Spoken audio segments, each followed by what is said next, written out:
Assalamualaikum warahmatullahi wabarakatuh.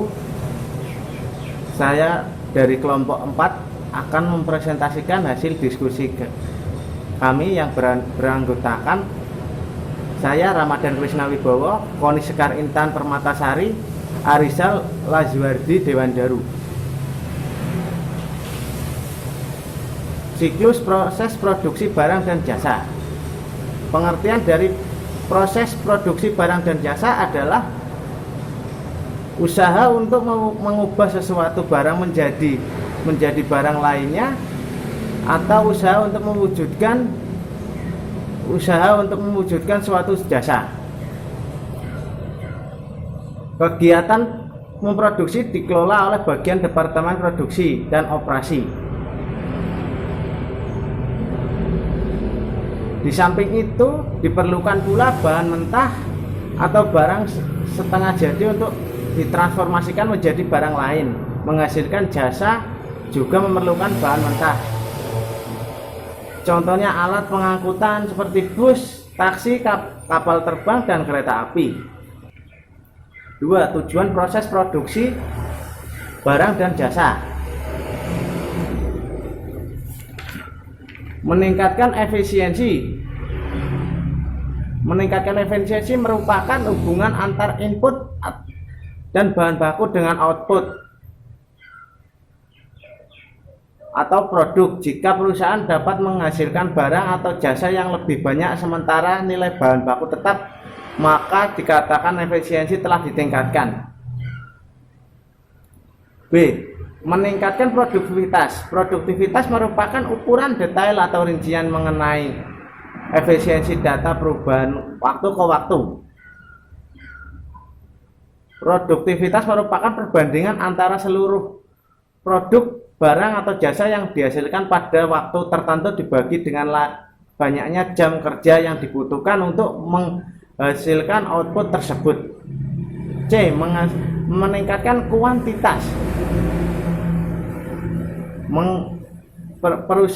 Perusahaan pada peningkatan kualitas menjadi sangat penting. Mengapa? Karena kualitas adalah salah satu alasan yang membuat konsumen atau pembeli barang atau suatu produk mau menggunakan jasa untuk perusahaan. D. Membedakan produksi barang dan jasa. Sebagai penutup dari uraian mengenai proses produksi, ada baiknya apabila diperhatikan mengenai beberapa penting dalam kegiatan produksi barang dan jasa. Hal-hal yang berikut harus diperhatikan kaitannya pada produksi barang dan jasa. Penentuan lokasi produksi, tata ruang kegiatan memproduksi, dan kegiatan mempromosikan barang yang akan diproduksikan. Tahap-tahap dalam pengendalian proses produksi barang dan jasa. Tahap-tahap dalam pengendalian proses produksi barang dan jasa. A. Perencanaan. B. Routing. C. Schedule dan dispatching. Produk hidup. Produk menghasilkan produk baru. Produk life skill. Pengertian siklus hidup produk adalah tahap-tahapan atau proses perjalanan dari suatu produk, mulai dari seorang produsen mengenalkan dan memasarkan suatu barang hingga pada akhirnya tergantikan dengan produk lain yang lebih canggih dan terbaru. 2. Contoh produk life skill. A. Teh botol sosro. Teh botol sosro dari dulu kemasannya dengan botol, dan sekarang banyak inovasi menggunakan kemasan yang lebih higienis dan lebih praktis. Frozen Flag.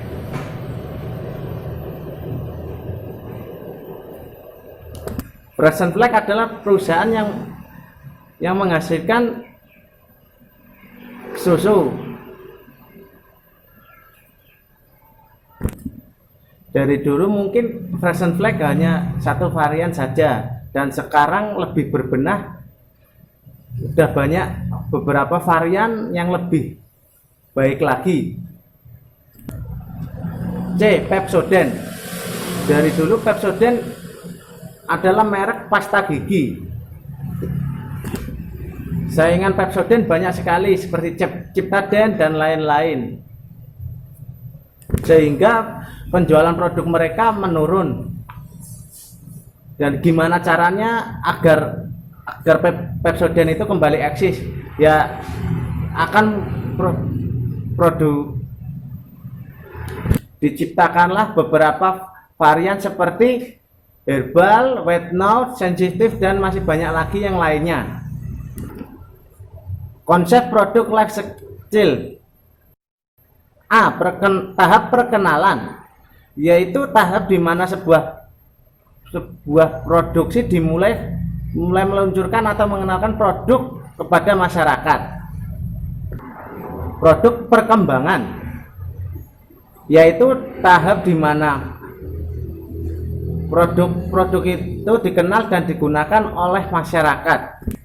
Tahap kedewasaan, yaitu pada tahap kedewasaan penjualan omset itu mulai menurun, banyak saingannya ketat dan saling berebut pasar dan konsumen. Tahap penurunan, pada tahap ini keuntungan akan menurun secara drastis. Bagaimana caranya agar produk itu tetap kembali stabil dan mengganti strategi? Maka kemungkinan produk melakukan antisipasi dan menggantikan yang hilang di pasaran semakin besar. Desain produk pada pengembangan bisnis. Pengertian desain produk adalah suatu kreativitas dalam memecahkan masalah dengan target yang jelas. Dalam hal ini, sebuah desain pada layanan atau barang produksi tidak hanya sebuah rancangan di atas kertas belaka, namun lebih mengutamakan proses dari awal hingga akhir dengan melibatkan rancangan gagasan yang terwujud serta memiliki estetika yang tinggi. 2. Pentingnya desain produk bagi perusahaan. Dalam menciptakan sebuah desain untuk barang atau layanan yang diproduksi, akan terjadi proses yang sangat panjang. Oleh karena itu, hasil dari desain untuk barang atau layanan yang diproduksi merupakan sebuah hal yang paling penting bagi perusahaan. Bahkan desain pada hasil produksi itu sendiri bersifat sangat sensitif karena menentukan pula keberhasilan ataupun kegagalan dalam ranah bisnis. 3. Jenis dari desain produk. A. Desain yang benar-benar baru. Sebuah desain yang benar-benar baru artinya pada awal perencanaan sudah memantapkan ide yang berbeda dan belum pernah ada. B. Memodifikasi desain yang sudah ada. Pada saat menghasilkan desain pada produk modifikasi memang lebih mudah dilakukan, namun tetap saja pada modifikasi sebuah desain harus menonjolkan ciri khas tersendiri. Tujuan desain produk bagi pengembangan bisnis.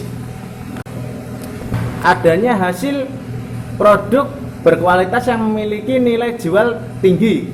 2. Menyesuaikan kebutuhan konsumen dengan menghasilkan produk yang sedang tren pada masanya. 3. Membuat sebuah produk yang ekonomis tanpa mengurangi kualitas serta nilai jual yang bermanfaat yang dihasilkan sebuah produk. Untuk meningkatkan pangsa pasar serta melakukan target pada segmen pasar yang baru. Fungsi desain produk untuk pengembangan bisnis. A. Menjadikan konsumen puas akan pelayanannya. Konsumen akan lebih melirik pada sebuah produk berdasarkan desain yang ditampilkan. 2. Faktor penentuan sebuah kesuksesan produk. Sebuah penciptaan dan inovasi dalam menghasilkan desain pada barang atau jasa akan membawa manfaat yang besar dalam sebuah bisnis. 3. Meningkatkan penjualan. Dalam menjangkau pasar yang lebih luas, maka diperlukan desain yang unik untuk merupakan faktor penentu sebuah kesuksesan suatu produk atau jasa. Desain pada produk meningkatkan kualitas perusahaan. Sebuah perusahaan dikatakan sukses jika menghasilkan sebuah desain pada hasil produksi yang cermat dengan adanya optimalisasi penggunaan bahan, pengurangan biaya produksi, serta meminimalisir pemborosan. Peningkatan dalam pengembangan bisnis. Desain pada hasil produksi baik yang baru maupun pengembangan dari desain yang sudah ada akan berpengaruh pada proses penjualan sebuah layanan atau barang yang diproduksi. Faktor pendukung dan penghambat pengembangan produk. Faktor pendukung antara lain perkembangan teknologi, perubahan selera konsumsi, persaingan, adanya kapasitas produk berlebihan, siklus hidup produk yang pendek, adanya keinginan untuk meningkatkan laba. Kekurangan faktor penghambat. 1. Pengurangan gagasan mengenai produk baru yang penting di bidang tertentu. 2. Pasar yang terbagi-bagi karena persaingan yang ketat. 3. Kendala sosial dan pemerintah. 4. Mahalnya proses pengembangan produk baru. 5. Kekurangan modal. Sekian dulu yang bisa saya sampaikan. Apabila ada salah kata maupun pengucapan, mohon maaf. Terima kasih.